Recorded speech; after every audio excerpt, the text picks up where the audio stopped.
Hi, everyone. Welcome to the panel today at our Graduate and Professional School Fair entitled MD-PhD, Is It For You?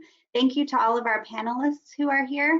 We also have live closed captioning. We're hoping that our ASL interpreter will be arriving shortly, but if she does not, please use the closed captioning. I also have with me here Dr. Hernandez-Ramon, who's going to be helping me go through the questions on the end. So without further ado, let's go ahead and get started by introducing our panelists. Mr. Sullivan, do you want to get started? Hello, everyone. I'm Brian Sullivan. My background is in Spanish literature, but I've been in academic administration for the last 30 years and been with the Washington University MDPhD program since 1994. Dr. Williams? Hi, everyone. I am Megan Williams, and I am Assistant Director of the MD-PhD program at Vanderbilt University. And I do our admissions and recruiting, and I've been with the program for about 6 years. Thank you. Dr. Quinones? You're muted. Yes, ma'am. Kathy Quinones, I'm with the Emory MD-PhD program. I'm the Associate Director for Administration and Student Affairs, and I've involved in admissions and pretty much everything, and I've been with the program for about 6 years as well. Thank you. Dr. Kirshner? My name is Lawrence Kirchner. I'm at The Ohio State University. I formerly directed our MD-PhD program, while I'm no longer doing that. I also trained in the MST program at the Albert Einstein program many, many years ago, and I'm really glad to be here. Dr. Behar? Hi, I'm Rafael Behar. I'm at the University of California, San Diego. I'm an alumnus of the MD-PhD program here, and I am an assistant director of the program. And we're hoping one of our panelists comes back here in a moment, but let's go ahead and go on to Dr. Schwartz. Great, thanks for having me. I'm Talia Schwartz. I'm Assistant Professor of Infectious Diseases at the Icahn School of Medicine at Mount Sinai and the co-director of the MD-PhD program there. And I've been involved with the program since I was a student in the program, so a total of sort of 20-something years been involved in MD-PhD education, both as the recipient and in supporting trainees through the pipeline. And I'm also the chair of the AAMC MD-PhD section communications committee, of which many of our panelists are members today. And we have been working very hard to build resources for applicants in being able to sort of dispel some of the myths and give you resources in order to understand what MD-PhD education is like and whether it's right for you. We're excited to answer your questions today. And we also want you to check out the website, the AAMC MD-PhD resource that has lots of information that will be of use to those of you who are sure that you want to apply MD-PhD, those of you who have questions in terms of approaching this cycle, thinking about how COVID has impacted that, and some tips for virtual interviews, and a whole bunch of testimonials of trainees who've gone through the process. So we are excited to be here. So thanks to everyone. Super. Thank you all for being here, and Dr. Hernandez-Ramon is going to put the links to those in the chat. And also as a handout, I put a presentation that this wonderful committee put together, and so you have that as well. Dr. Hernandez-Ramon is going through that now, so please feel free to download that from the handouts. Okay, so with that, let's go ahead and get started. Dr. Baker Frost, are you able to hear us now? Do you want to go ahead and introduce yourself? I am sorry for the technical difficulties. My name is Deanna Baker Frost. I'm an assistant professor at the Medical University of South Carolina. I graduated from our MSTP here at MUSC back in 2012. Then I matriculated to Duke University, where I completed my internal medicine residency in 2014. And then I returned back to MUSC to complete my clinical and postdoctoral fellowship in rheumatology. So I joined faculty here at MUSC in 2018, and I am currently a physician scientist in the rheumatology and immunology division, where I see patients with rheumatologic diseases, as well as perform research and looking at the effects of hormonal dysregulation and fibrosis. And I'm so happy to be here with you guys. Thank you so much for being here. So let's get started with our first question. And Dr. Baker-Frost, I'm going to be coming right back to you. So what are the benefits of pursuing a joint MD-PhD program? And what do people typically do after receiving both degrees? So how do you recommend deciding if you should pursue both? Dr. Baker-Frost? So for me, it wasn't a very difficult decision when I decided that I wanted to pursue both degrees. I knew that I was very interested in becoming a physician when I was in high school. And at that time, I had the opportunity to do research at a major medical center while I was in high school. And there I was introduced to an MD-PhD student. I didn't know that it was possible to combine the 2 degrees. But there I found that I loved science and I love patient care as well as research. And then finding out that I could combine the 2 degrees was a great benefit. So I decided to kind of go that route throughout college, and that was kind of my focus throughout college, to apply to different MD-PhD programs because I knew I wanted to combine both of the degrees together. I think the best way to figure out if you want to go down that pathway is to understand, and it's hard when you're young, but to understand how you see yourself contributing to science in the future. Do you see yourself mainly as seeing patients and caring for patients in a clinical setting, which is very, very important, or do you see yourself in like a research setting and performing different experiments to get at answers to different scientific questions? Or do you see yourself as kind of a little bit of both? You see yourself as loving to see patients and to care for patients, but at the same time still have these yearning basic science questions that can be answered in a lab setting. And so I knew this was what I wanted to do, was because when I was separated from one versus the other, I missed it very much. So during my clinical time, when I was mainly in medical school and residency where I didn't perform much research, I really did miss the research aspect of things. And as much as I love being in the lab, I do miss seeing patients and caring for them and answering their clinical questions. So for me, and I think it will probably be the same thing for you guys, is if you really take a step back and kind of assess how you see yourself kind of contributing to science in the future and which pathway would be the best for you, I think that would be a great way, a great at least beginning start of kind of figure out if you want to do both degrees. Thank you. Dr. Behar, what would you like to add? That was a great question and a great answer as well, because this is the kind of question that you will be asked if you were applying to an MD-PhD program. They want to know if you have done your due diligence and have an idea of what it is that you are trying to get yourself into. So I like your suggestion a lot, Dr. Baker-Frost, about actually looking to someone who already has a career as an MD-PhD as an example of what your life might be like there, and look at what aspects of it you think would be most appealing to you.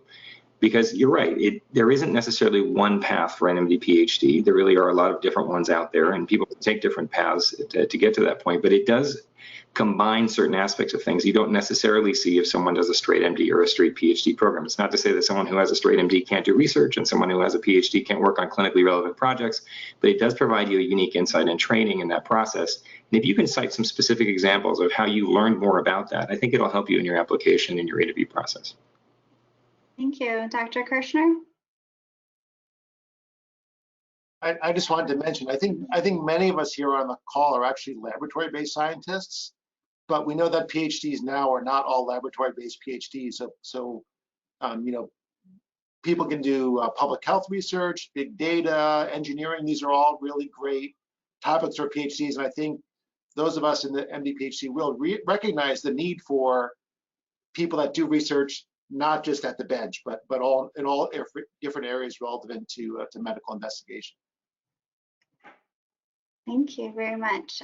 Okay, so let's switch gears a little bit. And I want to ask you, what are you looking for in candidates applying to your program? So experiences and maybe statistics. So let's start with you, Mr. Sullivan. So the old saws, the three most important things are research, research, and research. I mean, truly, that's what differentiates candidates is, the research accomplishments they've had. We look for individuals who've had broad exposure to research. There's no number of hours. It does seem, though, what I've seen over the last few years is that candidates generally have more than 1,000 hours of research listed on their AMCAS if they're applying to MD-PhD programs.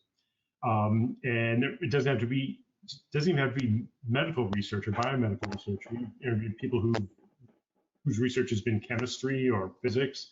We had somebody last year whose research was making better asphalt, and so it was fascinating stuff. It's, you know, learning how to approach a problem doesn't have to be, you know, medically relevant at all. So what we do look for is that research experience. Publications are not expected. I know that's something that a lot of people think, well, I have to have a first author publication. That's not the case at all. I think last year among the 106 people we interviewed, maybe 30 of them had their name anywhere on a paper, much less a first author publication. So that is not something we're expecting at all. And perhaps Dr. Williams can talk about the statistics, the MCAT and such. Yeah, go ahead, Dr. Williams. Sure. And I'm going to actually, instead of just talking about individual programs, because I know we all might vary, I am going to just mention some of the averages for all of our applicants and matriculants. And so last year, kind of the people who matriculated last summer, we don't yet have all of this data for the people who are about to start or have started. The average entering MCAT was a 516, and the average GPA was a 3.8, I believe. But one thing that we also like to really emphasize is that those are the averages, but there's also a really broad range. And so the MCAT range went from a 495 all the way up to a 528. And the GPA, I think it's around maybe 2.8-ish up to 4.0. And so there, you know, those aren't the only things that we're looking at. We're looking obviously at research and all of these other things that you've been spending your time doing. And so we really do try to consider all of those factors when looking at applications. When looking at coursework and GPA, we might look at how you've improved over time, or explanations of challenging semesters. You know, maybe there is something that you've overcome that's not a factor anymore, or maybe you've learn different study skills or study habits. And those are things that we'll consider as we're looking at your application and looking at things like MCAT, GPA, courses that you've taken, all of those types of criteria. Thank you. Dr. Schwartz, is there anything you'd like to add? Yeah, I would agree with everything. And to emphasize the idea of this holistic review, that it is extremely important that research be something that you've had exposure to so that you know that you want to engage in this for your career, and also everything else that sort of goes into who you are as a person, your identity, life experiences, as you heard, the academics, and whether you can demonstrate that you're, you know, able to participate in this dual degree program, that you have a motivation for clinical medicine. It doesn't have to be super extensive, but it has to be meaningful, and there are multiple different ways that candidates are able to demonstrate their interest and learn whether clinical medicine is something of interest for them.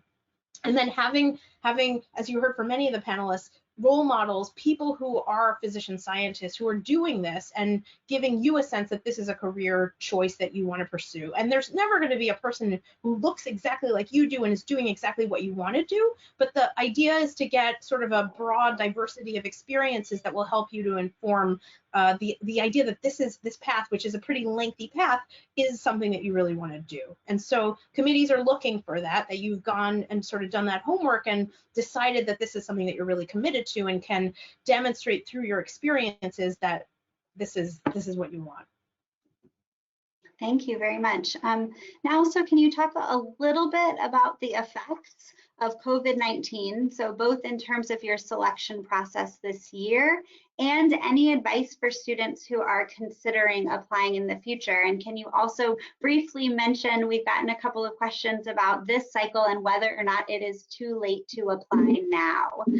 So if you could mention that as well when you answer this. So Dr. Quinones? Sure. So the first thing I have to plug is Dr. Schwartz's video, which is available in the AAMC site. She addressed the question of, you know, applying for MD-PhD in the times of COVID. There is wonderful information in there, and I absolutely encourage you to check that out. I think for the incoming class for us, the effect was less dramatic because by the time they applied, they already had a lot of research. So it was more of a bummer because you're like, oh my gosh, I wanted to get all this work done. I wanted to be able to talk about this, that, and the other, and I was not able to finish those experiments or do those write-ups. So I think those students were pretty well positioned by the time the pandemic hit. For the students coming up, you know, they were really in it. Labs shut down, unable to do those experiences. So I think you need to focus on the experiences that you have, the research that you have done, the coursework, the things that you read about and think about, and conveying that excitement that you have, and how do you envision combining research and medicine in the future? How you, not anybody else, you, that spark that you have, that enthusiasm that you're going to bring, the empathy you're going to bring into your patient care. How are you going to do these things? Because honestly, you know, we all are aware that the pandemic happened, that the group is coming with less experience, but that's what the PhD is for, right? You're going to get training in grad school.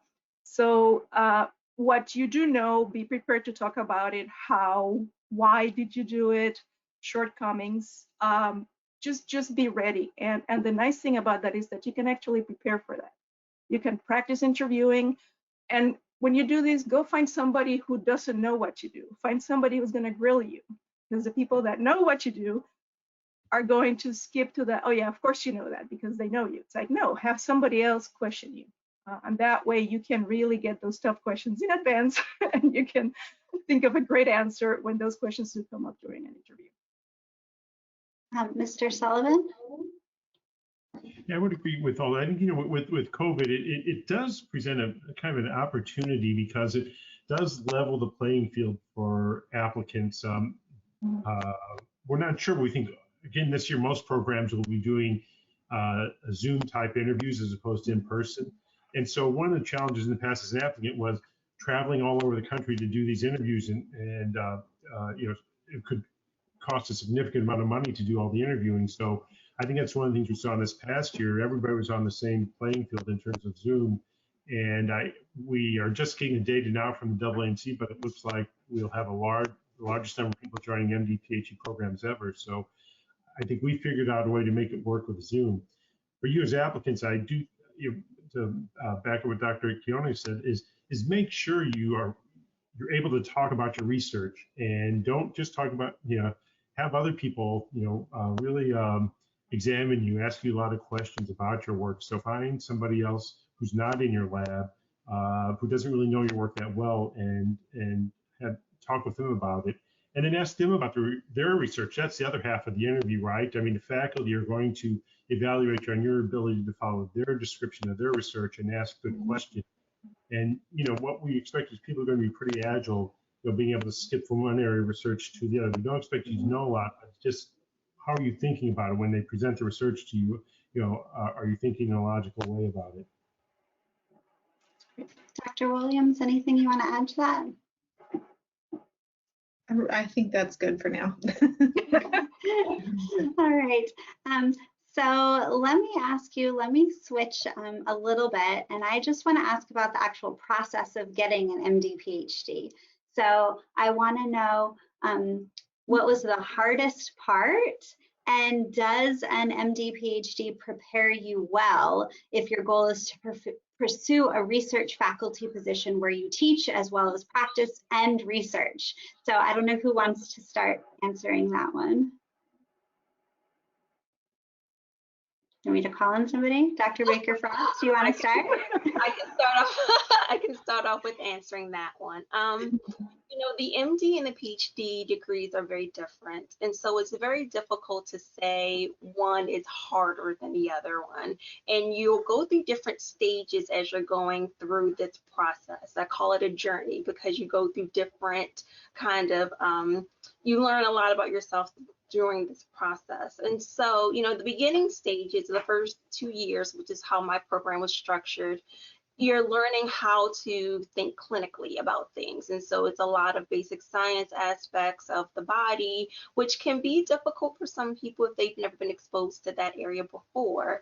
And then you transition into the PhD years, and which is easier for some people. However, you know, it will be a time of kind of transitioning to independent thinking, how to think through an experiment, how to like analyze data, kind of thinking about the next steps of the process. And so that can be a difficult transition for some people, as well, as you're kind of transitioning to independent thought and thinking through the scientific process.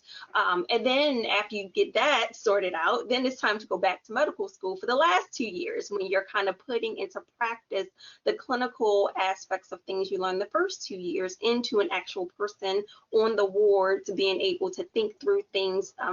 And so, you know, each stage can have its challenges, but I think all of it works really well together to make you more than equipped to join a faculty position. I often tell people that I was a better clinician after I finished my PhD, just because I was able to think through a problem, and was able to see kind of methodologically how to approach a situation, which is what you do in, you know, the PhD all the time. And so when you have a patient in front of you, you kind of fall back on that training that you had, you know, during your PhD years. So you will be more than equipped kind of going through this program to be a researcher or a clinician or whatever you decide to do. Dr. Kirshner, please go ahead. And then we'll go to you, Dr. Schwartz. Dr. Kirshner, go ahead. So thank you. So I think I agree with Dr. Baker Frost. I think those transitions are tough, you know, and particularly when you start medical school, you're with a cohort of 100, 200 people, depending on the size of the medical school. And after 2 years, they all move on and you move on, but in a completely different direction. So, you know, the people that you've been spending 2 years with, you somewhat lose touch with them, and they're getting much closer to finishing and starting their careers, and you're maybe not quite as close. So that can be a challenge. And then I think going back, I think really the biggest sticking point for most people, that most students find, is going back to start their clinical years.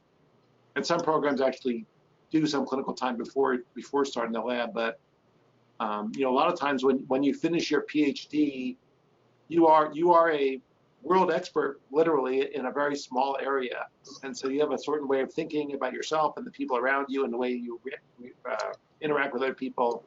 And then you go back to the clinical situation. You're kind of the low man on the totem pole, and you know, people don't really care as much what you're saying and what you're thinking, which is really the big part of being a PhD student and graduating. So going from one to the other is a pretty jarring transition. And the other thing is that, you know, your medical school colleagues will have come right out of their second year, and they'll have been thinking about this straight for 2 years.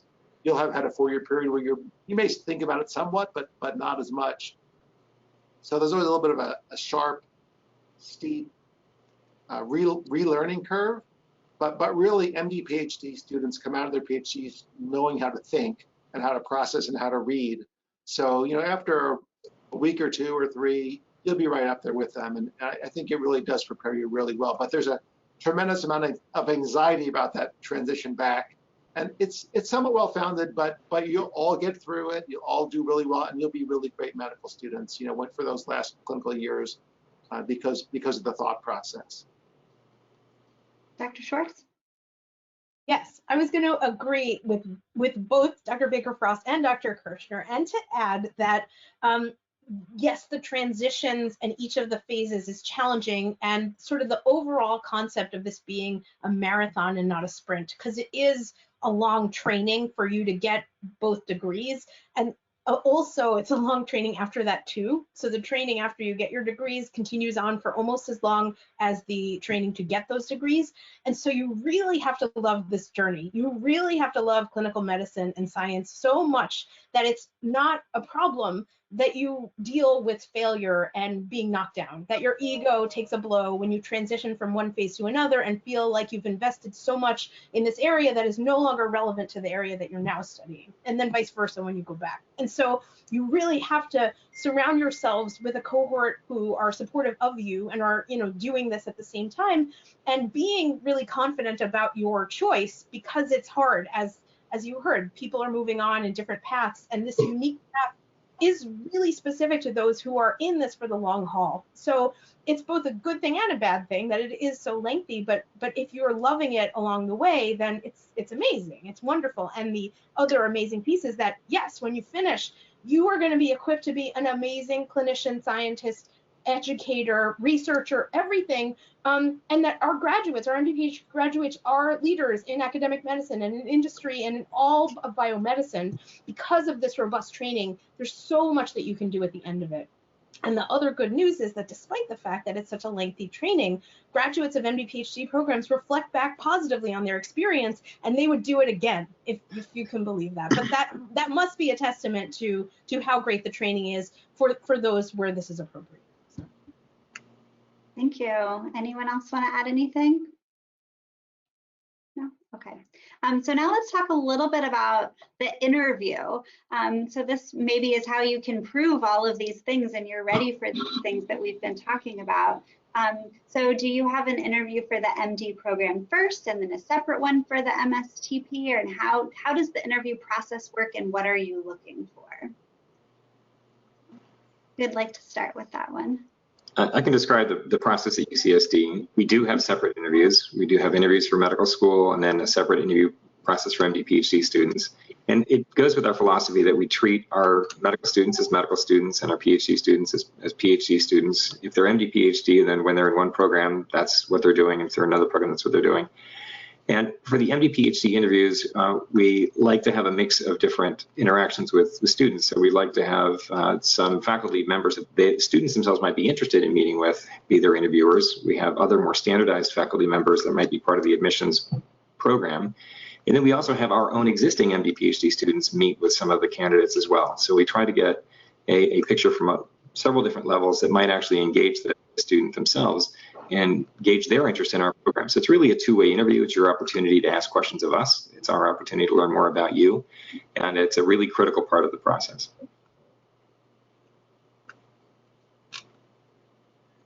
I would say there are perhaps some specific approaches at different institutions, so you should be aware of that. And one of the things you should do, some of the resources that we have out there, like a list of all MD-PhD programs in the country, go to the ones you're interested in, look at their websites, and try to figure out what kind of interviews they're going to expect of you so you can prepare for those. And I'll put in a plug in here for MD-PhD programs. We're pretty friendly, actually. We love interacting with applicants. And part of it is, we may have 500 applicants we have to worry about. Our medical schools may have 5,000. And so it's a challenge for them to, be as interactive with applicants. So if you have a question about a school, contact and say, well, you have this committee interview, tell me about that. And we'll say, okay, well, this is what the committee interview is at Washington University. So I would encourage you to do that research as you're applying, find out what schools are going to expect of you. And as Dr. Bahar said, I mean, you're interviewing us as much as we're interviewing you. Hopefully at the end of the interview season, you're going to have a lot of places to choose from. And you'll need to hopefully have used your time well when you're on the interview, figuring out whether this is a school that's going to be a good fit for you or not. I was just going to comment. We have both faculty interviewers and student interviewers, so you get a chance to interact with some faculty and some potential peers, which I think was said before. It's really good to get different perspectives. Our interview days tend to be about a day and a half or so. We do some social events, dinner, and so on. And I just want to remind when you're applying, you're on the clock the whole time. So even if you're out at dinner with students or there's no other faculty, that's still part of the interview. So I would just encourage you to think about that. It's fine to relax a little bit when you're out with students and no faculty, but you still have to think about you're on an interview, so you want to behave in an interview appropriate fashion. I would just add also that there are, as you heard, there is a diversity of different interview experiences at different programs. And so some of the processes are medical school separate, graduate school separate, and MD-PhD separate. And in other cases, they're embedded. And so you do want to get a sense of who you're talking to in terms of being able to showcase your work. So if you're talking to someone who's a scientist in a very related field, the kind of way that you'll describe your science is going to be very different than a person who might be an MD interviewer who's not a scientist. And so you do want to be able to gauge your audience as you decide how to talk about your message. Overall, you want to be true to yourself no matter who you're talking to. So you don't need to change, your motivations or your goals, but what you want to change is sort of the language that you use and maybe the details that you go into. And then of course you might start off with a person you're not sure whether they're familiar with your field, so then you can sort of give an open-ended overview and then say, are you familiar with this, or should I go into more detail, and then gauge them that way. So you can also ask questions too of the interviewer to get a sense of how deep they want you to go.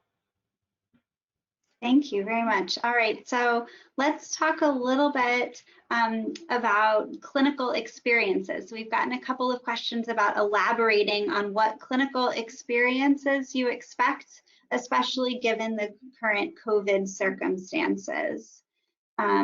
So Dr. Kirschner, do you want to start with this one? Yeah, this is a big challenge in the current environment. I think normally, even for MD PhD applicants, we want people to have spent enough time in the clinic so they know what they're getting in for, which typically translates somewhere, I say 50 to 100 hours of clinical shadowing or emergency room experience or something like that is kind of a minimum, because not only do you have to get accepted into the MD PhD program, but you have to get accepted into medical school. So, anything less than that really is a challenge to get a positive evaluation for the medical school. I think in terms of COVID, I can't give you a clear recommendation. I think you have to do the best you can. On our secondary application, there's a section where you can say how your application was impacted by COVID. I think a lot of places have something like that. Mm-hmm. Hopefully this is not something that you've sort of come on to, last month and you're applying this month. So you've had some time to plan, even though I recognize COVID has been going on for a year plus now, a year and a half almost. So I think it's important to make as much of an effort as possible, and hopefully things will be better over the next 6 months or the next year, but we don't really know yet. So, I think it's do the best you can, and if you haven't been able to do it, you have an opportunity to explain exactly the challenges that you face, because there are many people in that boat. And I would like to add that there are a lot of life experiences that are a very excellent proxy for shadowing. Some students have taken care of relatives that have been sick for a long time. Siblings themselves have experienced medical crisis. And those are experiences that if you're comfortable, you can describe in your essays, because you're getting a sense of this is what it's like to help people when they're not at their best. These are the ways that I realized, oh my God, this is so incredibly hard, and yet I still want to do it. And these are things that you're going to need in the future as a physician, as a researcher, to get up in the morning and do it again, even when it's not fun and even when it's practically going backwards. So think, don't shortchange your experiences. They may be applicable, and also discuss that with the people who are writing letters for you. Sometimes your letter writers can say things in your letters that you may not be able to say yourself. They can really look at your experience and go like, oh yeah, she doesn't have a lot of clinical shadowing time because she was working 40 hours a week while getting her undergrad. So, the time was going into something that was extremely important as well. Anyone else want to add to that one? Good. I would just add that across the board, MD-PhD admissions committees recognize that COVID has had profound impacts on applicants for this cycle and like in the year and a half prior. So it's going to impact, like that has impacted people's clinical experiences as well as their research, as well as their activities, as well as family and hardship and grief and isolation. And so there are profound ramifications, and committees are aware of this. as you heard, most programs have a blurb where you can explain how COVID has impacted that experience. I think one of the things that's important is that you should figure out some way to decide if this is the right career path for you. It can be in atypical ways, and so you heard examples of ways that you can do that. It's not about the number of hours per se, but about the depth of those experiences. And so this is uncharted territory for everyone. But I think a recognition that this cycle is different than it has been before is around there. And so however people, like candidates, can come up with ways to demonstrate this, their original plans did not work out, but here was how, you were able to pivot and figure it out anyway. And so sort of being nimble and being creative is important. And, we've all had to come up with different ways to do things. Ultimately, the most important thing is that you as an applicant don't want to engage in a program that you don't sort of know that this is what you want to do. And so that's going to be the theme here in terms of applying, is you should apply if you're ready. If you know that this is what you want to do, you should apply. And if you feel like you don't know, then that would be time to figure out, like to use the time to figure out how can you prove to yourself that this is something that you really want. Thank you. Okay, this next question, I'm going to start with you, Dr. Baker-Frost, and then others can chime in. But at what point in your MD PhD journey did you figure out where your clinical interests lie and what you wanted to focus your research on? Do you have any advice for students who know they're passionate about research and have a broad range of research experiences, but haven't figured out a specific interest yet? And I get this question all the time with even which PhD programs should I apply to? And so can you talk about your journey a little bit? Yeah. So those are great questions. And those are the same questions that I had, early on as I was trying to figure out my career path. So I knew that I wanted to do clinically relevant research, but I wasn't exactly sure what specific field. It wasn't until I entered microbiology and immunology class in medical school that I was really interested in that subject. So I focused on looking at different mentors who were in that department. And so I happened upon a mentor who was a physician scientist. And so I thought that was great because he could be a role model for how he divides his time between seeing patients and performing research. At that time, while in his lab, I started to learn more about kind of autoimmune diseases, rheumatology. Even though I was exposed to rheumatology as a second year medical student, it wasn't very clear to me what a rheumatologist actually did for a living. So working with him, I was interested in the research aspects of immunology. But in our MD-PhD program here at MUSC, I had the opportunity to even shadow him in his clinic while I was in my PhD. So I could see what he did on a clinical level and how he cared for his patients and how it coincided with what he did as a research career. And I thought that it was great. So I thought, well, maybe I wanted to be a rheumatologist and I wanted to continue the type of research that he continued. And so that's what I kept in the back of my mind as I, continued on, finished my PhD, went back into medical school. However, I think it's also really important to keep an open mind as well, because remember, as you're finishing your PhD, you haven't gotten to the final 2 years of medical school where you're going to be exposed to lots of other different types of, medicine as well. And so I kept in the back of my mind that I might want to be a rheumatologist, but I wanted to explore the other aspects of medicine, like surgery and pediatrics and, psychiatry and all those different things. And as I completed medical school, I was still interested in rheumatology, so I thought, and so I, pursued residency programs that was more focused in medicine or seeing adult patients. Even while I got to residency, however, I wasn't 100% sure I wanted to be a rheumatologist. Again, I wanted to keep an open mind because there are other aspects of medicine as well. And as I continued through residency is when I finally settled that, yes, I did want to be a rheumatologist, and I applied to fellowship programs and entered to fellowship, and kind of the rest is history now. But I think the most important thing now is you don't have to make a hard and fast decision at this point. Knowing that you want want to do research, knowing that you want to have a clinical career is great. And now this is the time you kind of start exploring, well, you know, what aspects of medicine might I like, and what aspects of research might I like?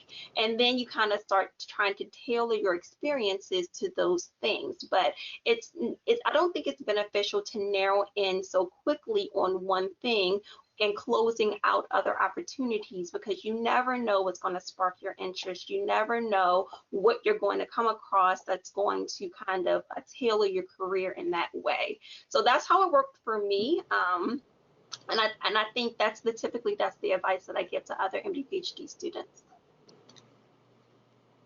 Yeah, I think that's great. The psychological makeup of an MD PhD is that they have a hard time making up their mind, right? That's why we do both of the programs. So I totally concur with your advice. I think don't make up your mind right away. And your PhD project does not have to be aligned with what you think your future clinical goals might be at all. I think the training there is what really matters. The project itself is probably even slightly irrelevant. The mentor is probably more important there as well.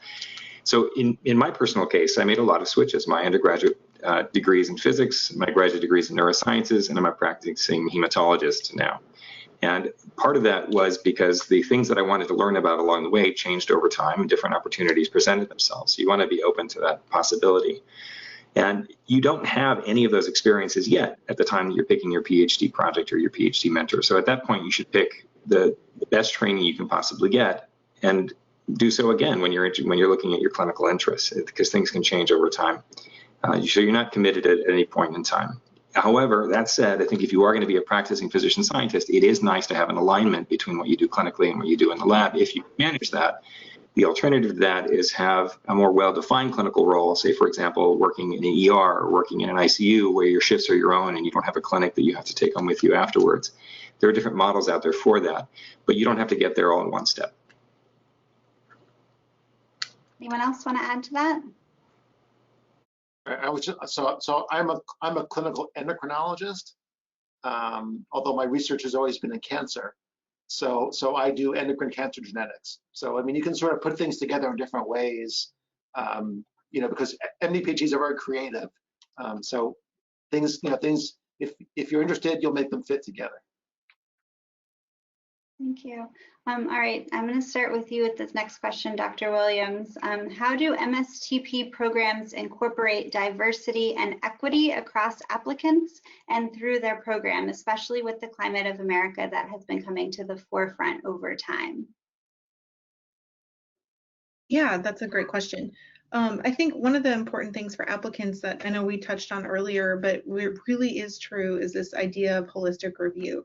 You know, not everyone has the same background, is exposed to the same experiences, and we certainly understand that, and we, you know, look at all of those aspects of your application. We know that there are not enough diverse physician scientists in training and in the workforce, and the only way for there to be more is for us to help, you know, recruit more into our programs. And so we are certainly aware of these facts as we review applications, as we interview, as we go through that entire admissions process. And we really try, you know, I think all programs try really hard to consider that and to increase diversity in their programs. And I think what they're doing in their programs can vary. I know a lot of us now have like diversity councils and different types of student committees that are helping to think about how we can best support our students, what types of maybe training we need for our current students, for faculty, for staff on our campuses and within our MD PhD programs. Those are certainly some things that we're doing. I think summer research programs are another thing that a lot of programs are doing. You know, a lot of times there's PhD focused summer research programs, but MD PhD summer research programs are certainly becoming more popular so that we can help prepare diverse students to pursue these careers and see if this is something that they want to do and then be on track to apply. So this is certainly an area that I think we're all working on. We have a student council at our program, and we're working on developing some longitudinal kind of components that we're putting in our curriculum that some students will be required, all students will be required to do, and then there'll be some elective options as well to get more training in health equity and bias and different ways that their research could impact diverse patient populations or their clinical care. And so that's something that we're doing, and I'm sure the other programs have, you know, other things that they're doing as well. And so I'd love to hear from them as well in this area. Would like to add to that. I'd say that echoes what we're doing at UCSD. We have many of those programs you just described, including a summer undergraduate research fellowship that highlights people who may not have had the opportunity to do research yet in their undergraduate careers, but want to learn more about it and have that opportunity during the summer. And I think we realize when we're building a class that we are not necessarily looking for the people who got the highest GPA. We don't want, you know, 12 out of 12 of our applicants to be the valedictorian of their undergraduate programs necessarily. The class itself is going to learn a lot from each other. That group that you through the MDPhD program with, we want that to be a diverse group, a group that exposes people to different ideas and different backgrounds. And we keep that in mind as we're developing the class and we're admitting students.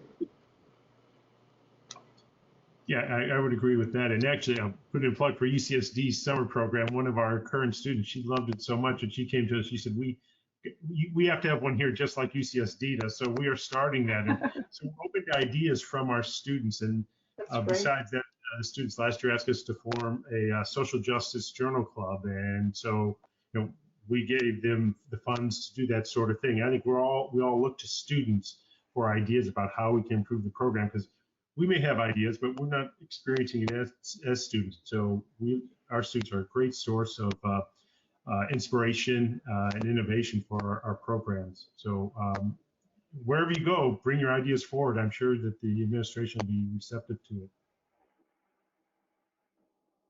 Anyone else want to add to that?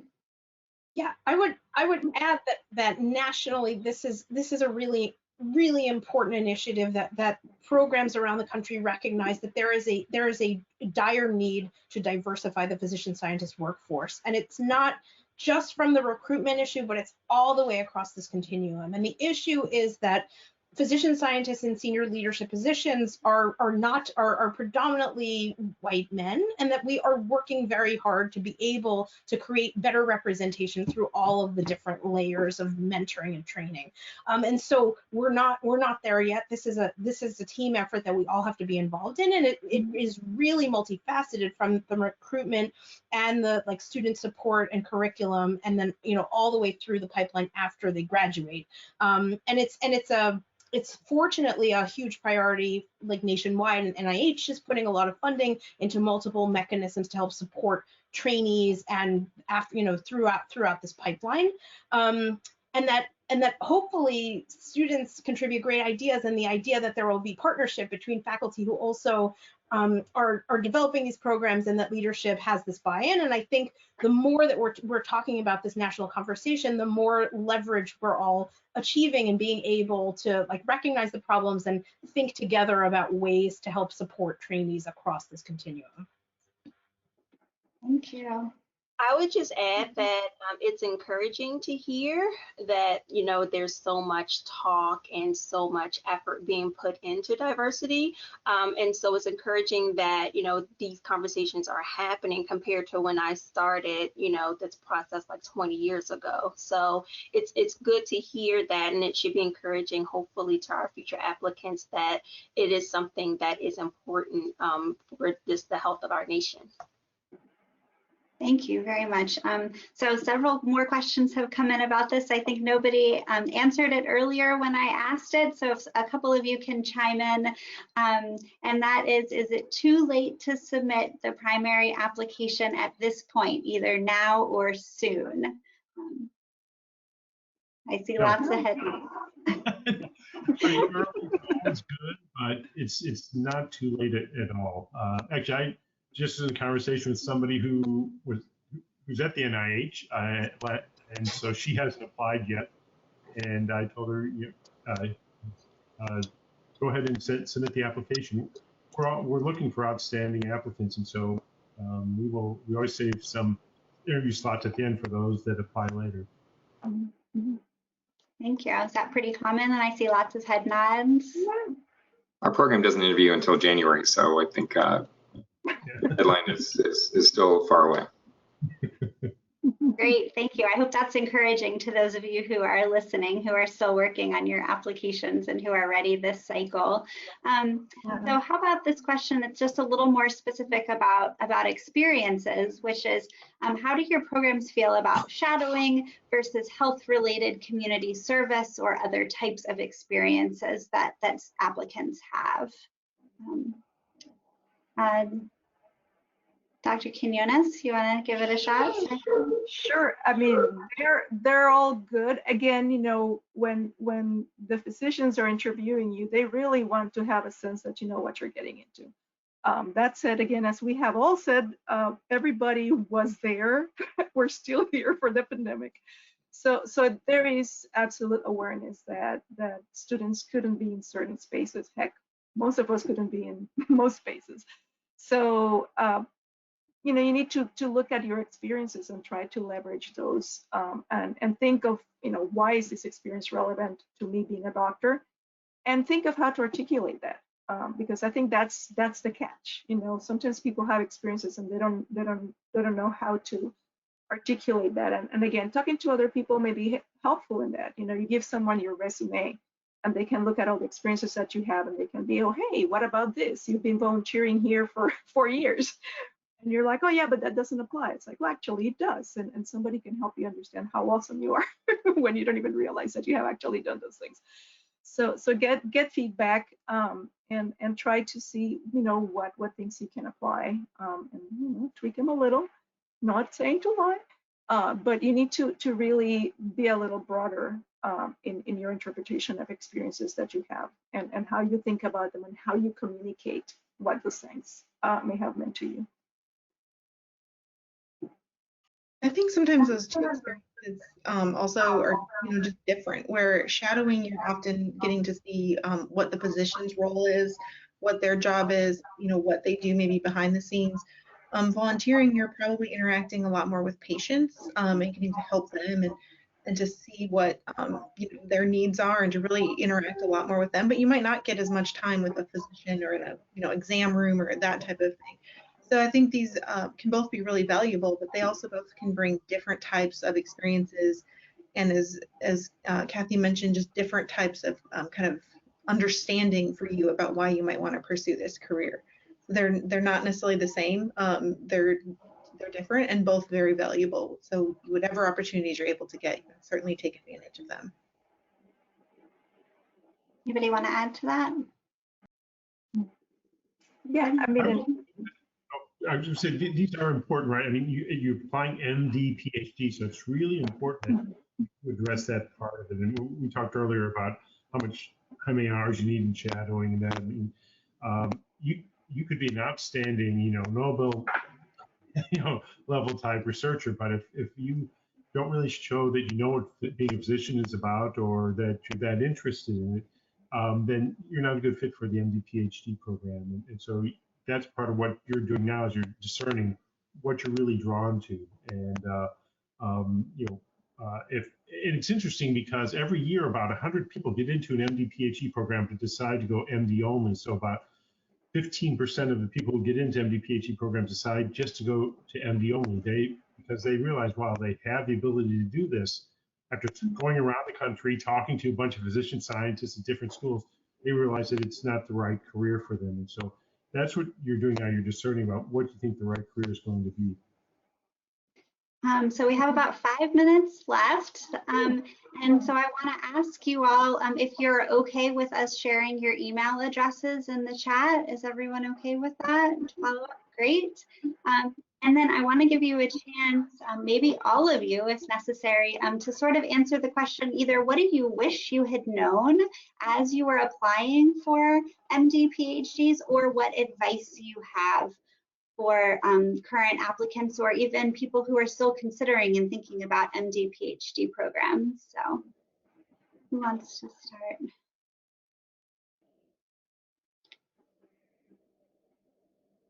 Dr. Behar, you want to start?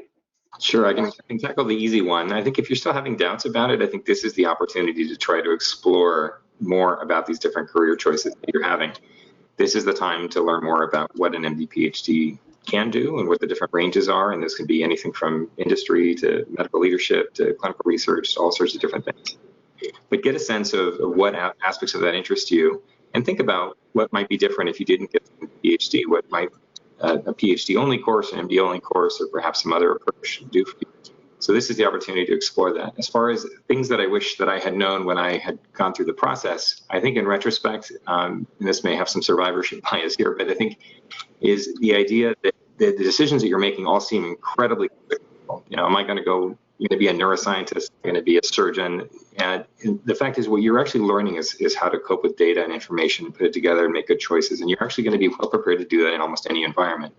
So the actual sweating and the stressing about the choice itself, in retrospect, was overblown. That I think that should have had a little bit more confidence that things were going to work out and that I was well trained to do those things. So I would de-stress a little bit going through the process. Dr. Kirshner, go ahead. So I have a couple of things I want to say. So first of all, one of the things that we always talk about, particularly with students, is, oh, it's such a long program, and I know they came up before. And you know, the way I try to change that conversation because, you know, you think the most valuable thing you have is your time, and when you go through an MD PhD program, you're investing that time in getting this training that's going to set you up for the rest of your life. So you may be in school for 8 years or so, but you're going to have a 60-year career beyond that. So So it's not worth to think about. It's such a long training period. It's thinking about making a great investment in your own future.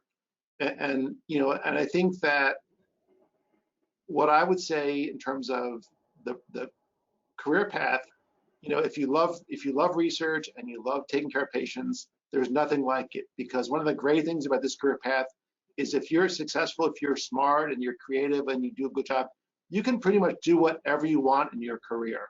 There's really no limits, and that is incredibly powerful when you think about where you're going to be in 20 years or 40 years or 50 years. You'll be doing the things that you love to do, both in the clinic and in the lab, and that's what makes this career so special, and why people that have gone through it say they would do it again. I think because it gives you the chance to write your own ticket.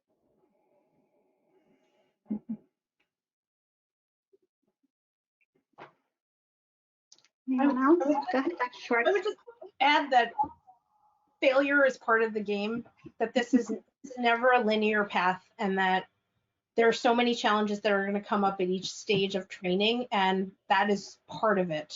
And I think it can be isolating when you feel like you're the only one. So surrounding yourself by a community of people who are either going through something similar or who have like parallel experiences that can help share their successes and their failures together. I think social media is a great way to do that, to network with other MD PhD students or other physician scientists, to learn about their career paths and understand how it doesn't always all of the grants don't get funded and all of the papers don't get accepted on the first go around. There is a lot of iteration that we don't always see because people don't always promote that, but I think it's really important to know that, and that you don't necessarily have to do what you think you're going to do 15, 20 years down the line, but that you build a network of advisors who can help support you over the course of your training, so that you can figure out what really excites you and what gets you up every day, so that you can use this training to form the career that you're excited about contributing to. Thank you. Dr. Baker Frost? So I completely agree with everything that everyone said thus far.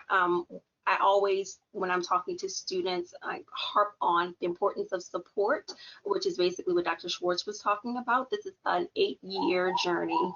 And so it will take a lot of support and mentorship to get you successfully through this journey if this is what you decide to do. And so as you're exploring whether you want to do MD or MD PhD or PhD, also look at the programs and kind of the support systems that are in place for you as you're going through this process, because at some point along the way, you'll likely need that support to kind of carry you, along the way. So please, please, please make sure you evaluate how supportive a program is before you kind of sign on the dotted line. Thank you so much. It's 3:46, but are there any last thoughts from anyone? Thank you all so much for being here. We really appreciate your time. Dr. Hans Ramon, I really appreciate your help. And to all of the participants here, good luck. I hope that you will visit lots of the fairs and lots of the booths that are here. In the chat, we put a short list that is searchable that I hope you will use as you are planning the next couple of days. And again, thank you all for being here today. Bye. Thank you. Thank you. Bye-bye. Bye all. Bye bye.